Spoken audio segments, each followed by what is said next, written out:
Now, the 10-minute drill. This is a big one. On 1010XL. Let's go, let's go, let's go. Hit it. All right, let's do some sports concepts and rationalizations. And at the end of the little segment that we like to call the 10-minute drill, we had our new prize pack this week. Beef, what are we handing out for the Googans? Oh, buddy. Googans this week are getting the hook up. All right. Okay. You're going home with a floral arrangement from our friends at Kuhn's Flowers. Love Kuhn. Plus, yeah, a pair of tickets for the Jaguars' first preseason tilt against the Philadelphia Eagles. That comes complete with passes to the Publix Party Shack Tailgate Village, complete with food and beverage. That might be too good of a gift. I may have to for our listeners. Throw in a question. Hey, did you feel the whole sigh of relief from New England, the region up there, as they learned that Tom Brady, in fact, won't be going anywhere? In case they were wondering. Yeah, Brady got an extension this weekend, and suddenly that notion that he floated 3 or 4 years ago about playing until he was 45 doesn't sound so silly Although anymore. they can still cut him after this year. That's what they're going to do. But what's fascinating, and you mentioned it, well, there it is. This is his 20th season coming up. He just turned 42. You could go on and on about the GOAT. But what's fascinating were the numbers that you mentioned. The guy, I mean, what a solid he does that organization. Holy cow. Bob Kraft better write him a personal services check for like $100 million when he's done. How much money have the Patriots made off of Tom Brady? You get the feeling Brady doesn't spend any money. Like he goes home and he just puts it all in the bank. I just don't think it doesn't bother him whatsoever. He got a bump up to $23 million. What does our guy make? Like $8 million more than that. What does Balaki make? What does anyone make? Yeah. I mean, do you want to go to war, Balaki? Balaki made more than Tom Brady last year. It's and you know what? It's probably fascinating. A way too softly told story about the Patriots' dominance. The fact that he's been doing that for years. Yeah, and I guarantee it's helped him at least. It has to have helped him, but yet, they don't really ever go crazy in free agency. No, but Belichick's always like, at the beach in Honduras during free agency with that gut hanging out and his playing like Pebble Beach, young and pretty wife running around with him. It's crazy. They're an unbelievable. But again, don't ever compare what they do to what others do. Dan, because they got the GOAT and they got the. I have a bubbling of sports passion in my belly that's starting to increase in intensity. And what started as a mild, what started as kind of ambivalence that went to annoyance, and then it's become a little bit of frustration. And now I'm getting angry with what the NFL is perpetrating on its fan base and on everyone when it comes to the preseason and these exhibition games. Enough is enough already. And what really put that into focus, and it's a joke. I would encourage you can't. They make you buy season tickets, and then they hold you hostage with a full price for the most ridiculous brand of football ever created. It makes that defunct AAF look like, Hall of Famers. But I think what really capsulized it for me today is I was sitting here thinking, boy, I wish the Ravens-Jags workout was here. I wish I could go watch that, which then led to far more interesting, far more telling, and far more competitive than any preseason game that'll be played for the rest of time. Agreed. And the league would do their fans a better service with that ticket. They just open the stadium for 3 hours and let you watch one of those dual workouts. That's more compelling than preseason. Absolutely, 100% agree, and that's the way we're headed. I think I would have to ask Beef to look at this, or you, or whoever, but I know, like the Titans are going to Green Bay this week. I know there's a few that do this. It's the wave of the future.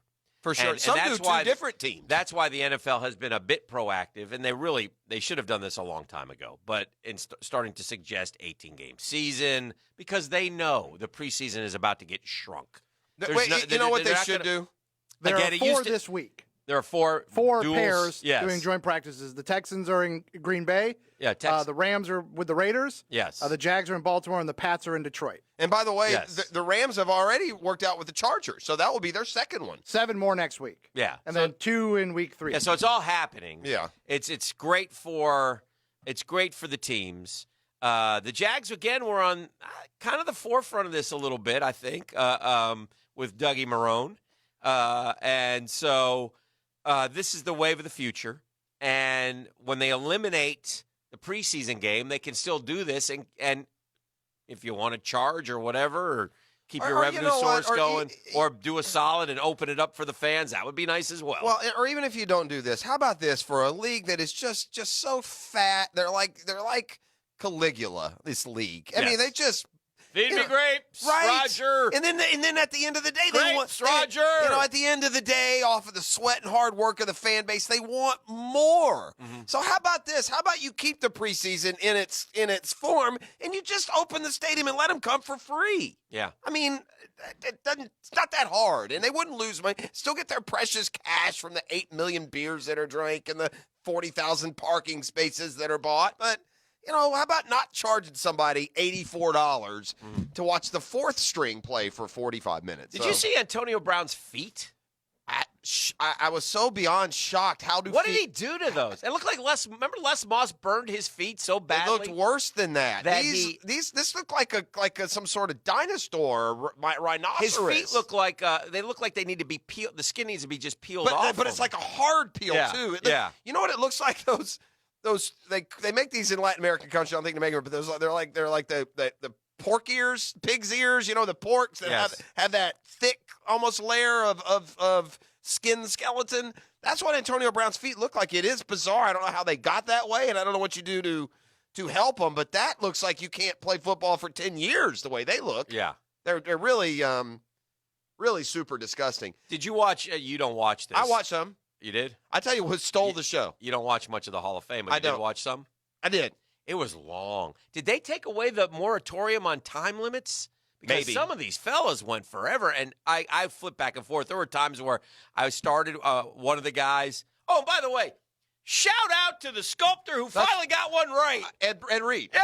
That's what I said. Ed Reed. I was going to say Ed Reed's. Finally, we don't have to make fun of one. Ed Reed's bust. Yes. Stole the show, I thought. That's what I was going to say when you brought it up. Yeah, it should be in a museum. It looked. Yes. Ed Reed. That was good. That's what you're supposed to do. I'm going to steal this from Scott Van Pelt on SportsCenter this morning, but Ed Reed's bust looks like it has right? It is finally so awesome, though. Whoever did it got one right. Completely captured. Was it Ronaldo? That was glorious. There's been a ton of terrible ones. Oh, my gosh. Finally, we got a good bust. Yeah. What if this guy goes on a high note, retires after the Ed Reed one, and they hire the Ronaldo guy? It was just in time for Big Bo. Well, it caught him like current, like with his hair going back and his bushy beard, and it looks just. I mean, it is. You're right. It's the closest thing to a facsimile of an actual person that I've ever seen from any bust. Any and what are they going to do next year? Because next year they're having that expanded class. We'll be there all night. Oh yeah, they're putting 20 in, aren't they? Yeah, it'll be an all-nighter. I got excited when I saw that, and then I realized I got excited when I saw the expanded class, and then I realized, well, it doesn't help Tony at all. He's still in the same competition. No. Yeah, the 20. I don't know. Almost to the point, it's so bad, we almost to the point may have to root against Baselli for next year. Right, he won't get any accolade. I mean, they're putting everyone in. Well, plus, he'd be probably going at about 3:30 a.m.